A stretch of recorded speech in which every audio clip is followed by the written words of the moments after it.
we were having a meeting with the doctors. My family was there, and my brother is a year older than me. He raised like his little hand, and he's like, I know that they do like heart transplants, and I want to know if I can give my sister my leg as a leg transplant.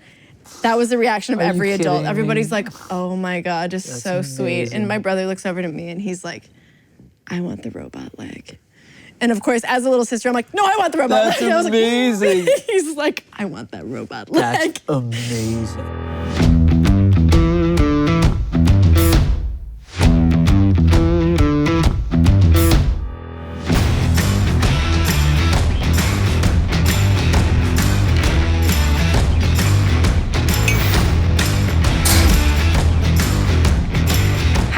And welcome to Pick Last in Gym Class.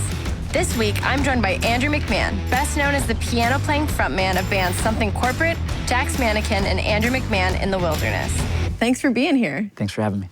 I'm super excited to talk with you because I was a huge Something Corporate fan. Thank you. You know, in my teenagedom. So this is like I'm gonna brag to my brother about this for at least the next year and a half. You should have brought him. We could have hung out. Nah, I'm not trying to share. I'm a little sister. Like you know, like we don't. Nah, this is my day. So you are originally from California, correct? No. I was I kind of grew up in a very nomadic sort of family. My father was in retail, so I was born in Massachusetts and lived in a town called Sudbury there, and then we moved from Massachusetts to Jersey to Illinois, California for a year, Ohio for a few years, and then finally made it back to California around like I was 12 or so. Wow. Yeah. Wow, that's a lot of moving. Yeah, I mean, I think the reason you hear a lot of those themes in my music, and there's a lot of running away and packing the car, and it was just kind of like what I was used to at a really young age was, you know, if it wasn't working, you know, you could always move, you know. But California's been home for a long time now. Do you think that like moving around so much, like, is that what made you kind of start writing and start like pursuing music? How did that start?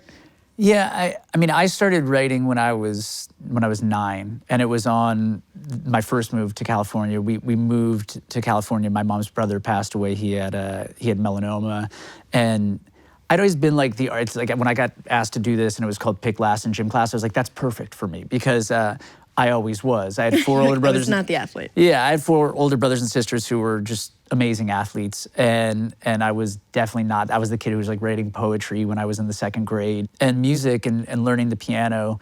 That all kind of came together around the time that my uncle passed and became my vehicle for coping with that. And then certainly as we kind of continued to you know, there was a couple other big moves in there, and you know, some turbulence that I think the piano it sort of grounded me and became, you know, like the place where I did sort of tell my secrets, I guess. Or that's where all my dark secrets that's went. where, if you want to talk about my secrets, just go meet my piano. Yeah, exactly. It knows everything. Yeah. You're just texting your mom. You're like, don't let people around the piano. Yeah, please. Just God, in case. No. Just in case now that we've said it. We have something in common as far as illnesses are concerned. Yeah. Somebody told me.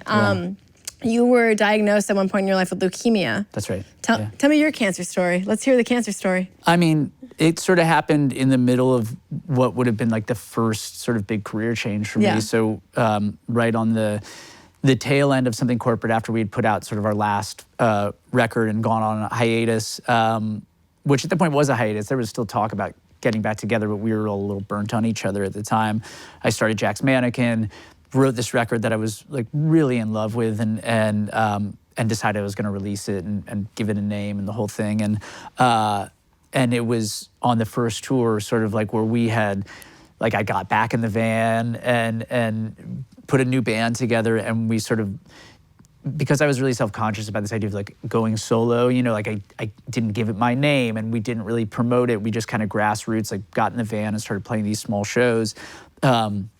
And word started getting out really, really quickly, and you know, it sort of all felt like it was about to explode. Yeah. And sort of right in the moment where the tour had gone from like we were playing like Jerry's Pizza in Bakersfield to 6 people to now we like sold out the Key Club in New York, and I want to say like the Troc or TLA in Philly, or you know, and all of a sudden it was really picking up, but I just couldn't. My voice kept going out on me, which is like I was the kid who like I could drink Like I could drink all night, not go to sleep, and sing a 2-hour show without a problem. No problem, yeah. And all of a sudden, it was just I was waking up without a voice, so I went to my voice doctor. It was the only reason I went to the doctor, because it was that's like signature, just like young dude. You're like, well, yeah, like, I'm not going to go until until I can't until function. It's literally like ruining my life, and now I got to figure it out. Yeah, and that doctor was the one who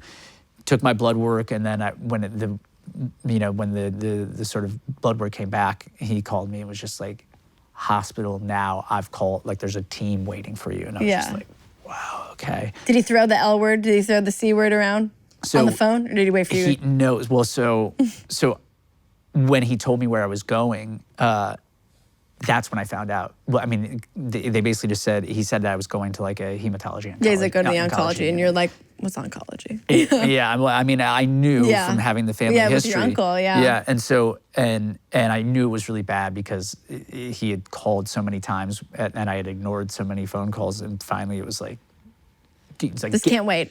Yeah, and well, and for leukemia, that can be like a multiple year type. Like leukemia can be a marathon. Yeah, well, I had this amazing doctor who, when they found my sister was a match for a stem cell transplant. Okay, cool.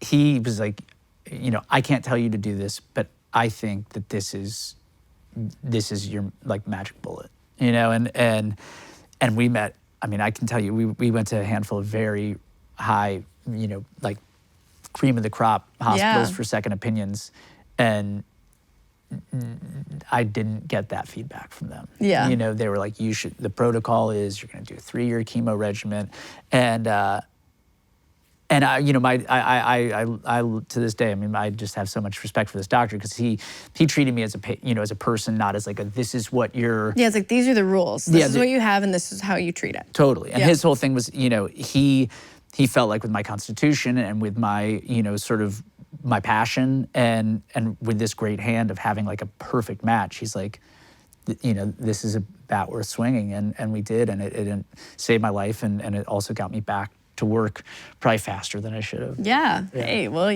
whatever works. So tell me your cancer story. My cancer story was kind of similar. It wasn't leukemia. Yeah, what'd you have? It was in my leg. I had a soft tissue cancer called synovial sarcoma. Mm-hmm. I was diagnosed right before I turned 10 when I was 9. And kind of similar, like once they found out it was cancer, because I got misdiagnosed with a lot of other stuff first. Yep. But once they found out it was the same thing, they're like, oh, you need to come back. It's bad. Like, it's really bad. You need to come back now. Yeah. So I went to the hospital. But it's a rare soft tissue tumor, so my first doctors didn't originally know what it was, but they wanted to do the same thing. They were like, well, any kind of like cancer in the limb is typically what's called osteosarcoma, which is a bone cancer. And they just want to put me on osteosarcoma protocol. They wanted to amputate right away and do the osteosarcoma protocol. And we were like, this, like they didn't even know what it was yet. Yeah. And coming from an athletic family, like the word amputation, we were like, that's not an option. That's a hard pass on that. Yeah. And so I went to a different doctor. You get to put your feet on the furniture? I'm going. Yeah, do it. Yeah, get comfy. All right, here we go. Yes. Sandals on the ground. Now you don't have to see. That's fine. Yeah. Okay. Just do that. Yeah. I was like, I can take the barefoot episode. Yeah. I will make you see those. No, it's all good. They can just get my shoes because these are my new faves. I want to trade when this is all, I don't want to trade. Okay, that's a bad trade for me. Okay, fair enough. Yours are better. But yeah, basically when I went to a different hospital, got a second opinion, they found out what kind of cancer it was. Yeah. They told us, which is great. And I was put on experimental trials because they hadn't seen it at like the way that it was, the way that it presented was the rarest form at the time. Crazy. And we told them we really didn't want to amputate, so they really tried to accommodate that, like our lifestyle, because I'm active, I want to play sports. Nothing worked. I started having a bunch of organ damage and stuff from chemo, but it was quick. Like I was in and out of the hospital basically 4 months, but you hear people fight so long, years and years, and a lot of stuff too, even with osteo, they ultimately end up getting an amputation. And my doctors did a really good job of being super transparent and honest. It worked with you. But yeah, and they were like, listen, they're like, you want to get back to an active lifestyle, your best option is amputation at this point. And it was a tough pill to swallow. Yeah. I think my parents let me make the decision, which was kind of crazy looking back. 10? I was 9. I turned 10. My last day of chemo was my 10th birthday. Oh my God. It was kind of messed up, but kind of nice too. You're like, we'll take it. So heavy.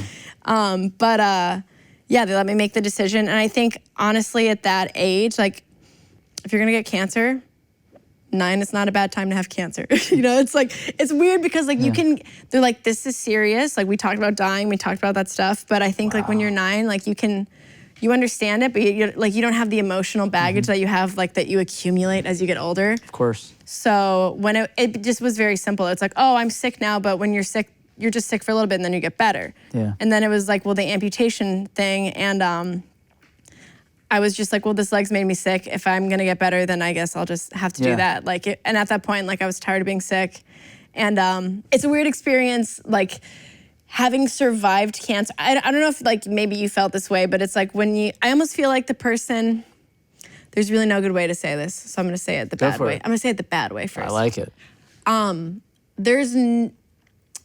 It's, how do I wanna say this? The person who's sick doesn't necessarily have the worst time as far as like who's affected by cancer. So true. And it like, it's insidious and it affects so many things and it has a chain reaction for a really long time.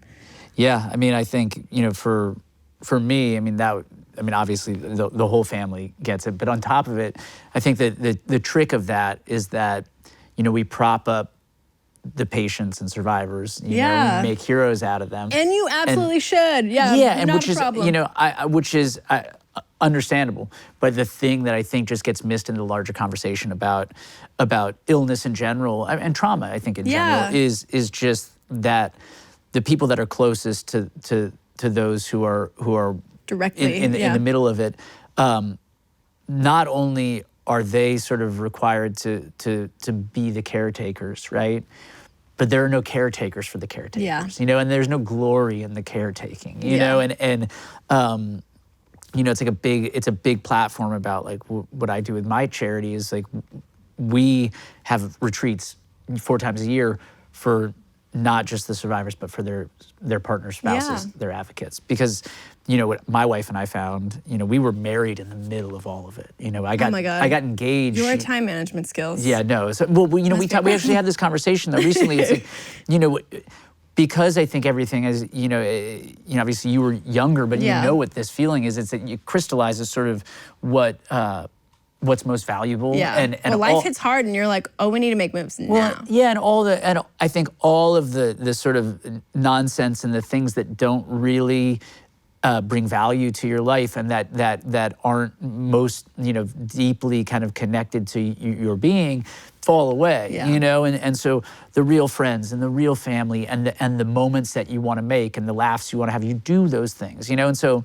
of course, within, I don't know, 6 months of being transplanted, we got engaged and got married, you know, I guess probably like just less than a year and a half. Yeah, the complex math. Close-ish. But long and short is we were married, you know, like when I still like had patchy hair and all of this crap, you know, and that, I mean, it was such a heavy bag to carry into a marriage, you know, and I and this is true for, you know, for parents of sick kids and for everybody in that space, and it's become like a huge priority for not just me but for my wife to sort of like ring the alarm bell for the advocates and for the spouses and partners of people who are in the same position, and say like, it's okay for you to not like this. Yeah. It's okay for you to be honest about that, and you should seek out support and as you get kind of back into the survivorship portion of this, which is a huge thing for me, is talking to survivors about how to get back a healthy life post-cancer, which I certainly didn't do, which is why it's become like back to the band. Yeah, I mean, it's a hard lifestyle regardless. I dove in so hard, you know, post-cancer, trying to reclaim, you know, my life and the mantle of youth and all of those things. And it was definitely like not the, you know, it was nothing that I could reclaim as hard as I tried. Yeah, you want so badly to be like, I'm the same person, but it's something so profoundly life-altering. It becomes an empty pursuit, you know, and I was on that road for such a long time, and I had this amazing, my wife is amazing, and she, you know, eventually she like just said like, you can do all this, you know, and I'll not be here, or you can like go get some help and figure it out. Yeah. And that was, I mean, that conversation changed my life for the better. But you know, I think it's something that for me, I try and pass down every time I you know, meet young people who are going through this stuff, is just to say like, your life's going to be different, and it's not going to feel right for a minute, and that's okay. And you don't have to, but don't feel this. You're going to feel this urge. Just like, don't bury yourself in that, because it's, you know, you'll have new great memories. You just have to. You got to ride that wave. Got to ride it. Yeah. But I think it's important because for so long, it's hard because especially nowadays, there's so much transparency. Like, you can't really hide in the world of social media. Of course. But we all want to portray that everything is fine. And that's not really necessarily new. And I think my family did that for a long time. Yeah. Even after I got out, we were like, oh, it made our family stronger. And it was really hard on my mom, especially. So most people take chemo a couple hours a day, and then they get whatever, they go home, whatever, and wait till they get sick. I was on chemo for 24 hours a day for 7 days continuously. Yeah. So I was either in the hospital a lot, or my mom would learn to, she actually got trained to give me chemo at home, so I could at least be at home for a couple days, which like is insane to think about now. Yeah. Which like what, I can't even imagine being a parent of a child. I just have a dog, and I'm like, I couldn't even give him I couldn't even give him food with gluten in it at this point. Yeah. But like for my mom to learn how to give me basically, you know, poison, and like it's just insane. And my family years later, and I'm like, there's plenty of different like variables that happen just because like life happens after cancer, like as we all know. Like, you know, my parents ended up divorcing, all this crazy stuff, and a lot of it really, I do think like it stemmed from just that huge lightning that struck my family, and like the resources just weren't there. Yeah. It's a huge trauma. It's a trauma for everybody. Yeah, I was blown away. I started seeing, so I was offered therapy, and of course, again, like so many people are like, you're like, I'm fine. You're like, everything is so fine. You're in now. Yeah, totally. I started seeing a sports psychologist because I'm like, wow, I keep having meltdowns at the track and I don't know why. And a lot of it, I did PTSD treatment, and a lot of it, like he was like, you think cancer was traumatic? And I was like, I'm fine. Like, it was fine. Everything is fine. Yeah. And yeah, it was just like, it's just been a world of difference. Just being open to being like, that actually did change me. And it took me like, you know, just a casual 15 years to finally come to that. I mean, it took me, I think I started 6 or 7 years ago. Yeah. You know, and it was my wife who made me. Yeah. She was like, I'm leaving if you don't like go see somebody. You need to learn to manage some of these things. Yeah, you know, and because the thing is, it would ebb and flow. It wasn't like all bad all the time. It was just, but we would, you know, especially like around like anniversaries of you know. I call it my quinceañera when I moved to Phoenix. Instead of my cancer, it's my quinceañera. You can use that. That one's free. I love that. My ampiversary. Yeah, it's like you have these weird anniversaries that you're just like, I'm so angry for no reason. I would wake up like blacked out places. Yeah. You know, it would, you know, and I wouldn't even, I wouldn't know why. And it'd be like, you know, then Kelly would be like, oh, you don't remember what yesterday was? You know, and you know, this makes a lot more sense about my early 20s. Just hearing that from you, I was like, okay. It might have just been your 20s. No, fair.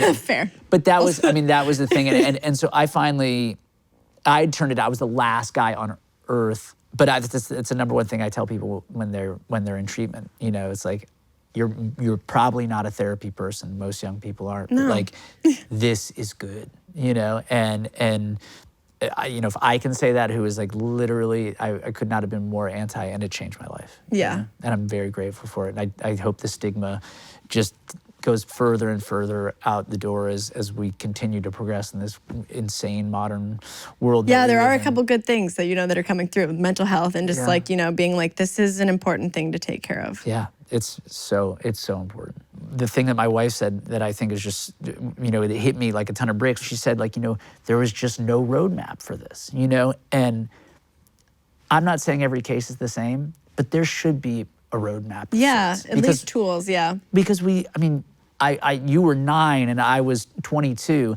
and I guarantee you we could sit here and keep having this conversation and just like laugh about all the things that could have been afforded to us and told us about what it was going to be like on the other side. Yeah. And I just don't think that that's a conversation that happens as often as it needs to. And hopefully through these kinds of conversations that, you know, people see these who are going through it and go, okay, there's a next step. Yeah. You know, it's not over when it's over, you know, but that next step can actually lead to some really beautiful things. Yeah, absolutely. You know? And that's like, yeah, it's just weird because like you spend so much time, so much energy just fighting just to get to the other side. You get to the other side and you're like, you know, now what? And I think, again, like in therapy, I've learned it's like for so long, I've just had a hammer. I've just been hammering my way through life. And like the hammer worked for a long time, but you know, after a while I was like, I need a screwdriver. And I didn't have one. I love that. And then, you know, therapy, they're like, here you go, here's a screwdriver, you know, and you slowly have to build those tools to maneuver and manage through life because you know too, the longer that you get out and like the longer that you're healthier, yes, you're grateful. Yes, every day is a beautiful gift from, you know, whoever you subscribe to. Yeah. But well, yeah, it's gonna continue to be continue. And I also think I really, my hope is to sort of undo with through these conversations a little bit of that, you know. Have you seen the have you seen the light? Is this, you know, do you just appreciate life so much more? Yeah, and that's it's so like, unfair. Well, and I feel like when yes, I think everybody who survives in some way does, of course, feel that. And there are so many people who don't survive, and so you don't want to do a disservice to the memories of those people by saying like, no, this actually kind of sucks. Yeah, for a little I'm bit. not doing good. Yeah, but I good. think that it just becomes this really two-dimensional conversation when the first thing somebody asks you, like, aren't you just so grateful for every day now? And You're like, depends on the day. yeah, and what you I think most people don't realize is like, yes, there is that lining. It's cellular in your memory. Yeah, like of course you're glad to be alive. Yeah. But in so many ways, it's so much more complicated than it was before. Yeah. You know, and so now you have that complexity layered onto just what your ordinary day is, that you're supposed to feel like you've, you know, like you're at the end. Mascot of survival. Yeah, I just think it's really powerful to let people know that they don't have to be that. Yeah. And it doesn't mean that you should walk around, you know, slumped over and bummed out, but it does mean that you can just be a normal person who went through a thing that is still figuring out how to live in the world. Yeah. You know? Absolutely. And I think like even beyond cancer, beyond all this stuff, like I think your music speaks to that as well, just for anybody who's going through whatever. Like you've just done such a beautiful job, I think, like having that be like just a huge pillar of who you are, not just like the work that you're doing, but also just like the gifts that you give through music. Well, I think what people don't realize is like those songs are there for me. Yeah. You know, and like when I love like nice. But you know what I mean? It's like Yeah. when people, you know, say like this song helped me get through this thing. If it helped them, it probably truthfully like I had to write it to get me to that side of it. You know, there was so much stuff on the second Jack's Mannequin record where I was like, I mean, I was just in the fog of all of it. And I had writer's block because it was like now I had this thing that Just really trying to shove that trauma deep down. But which doesn't help when you write for a living because you need to tell the truth. And so you're doing all these things to run from the truth, but then your whole craft is about accessing that. And so it was this really vicious thing. It took years, but the best songs on that record were like the moments where I where I let dumped it out. Yeah, where I just said like, you're not gonna get through today if you don't just like, if something doesn't come along and pick you up. And so many of those songs were like that moment of like temporary like hope in the middle of what had become a pretty tricky recovery, you know?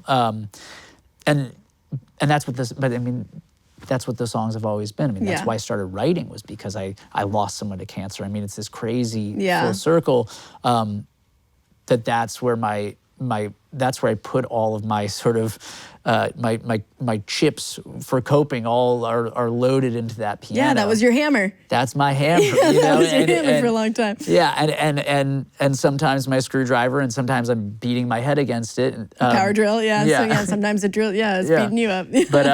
But yeah, the songs I think were so huge in mapping that for me. And now I've gone back to some of those records, you know, and there's a piece in each record I think that's like very much true to that, you know, that stage or that character or that person that I was. A version of it, that Andrew. Yeah, totally. Thank you so much for stopping by. My pleasure. You the best. You the best. Thank you for watching this week's show. Be sure to check out the Pick Last and Gym Class podcast for our extended interview with Andrew, available on all podcasting platforms.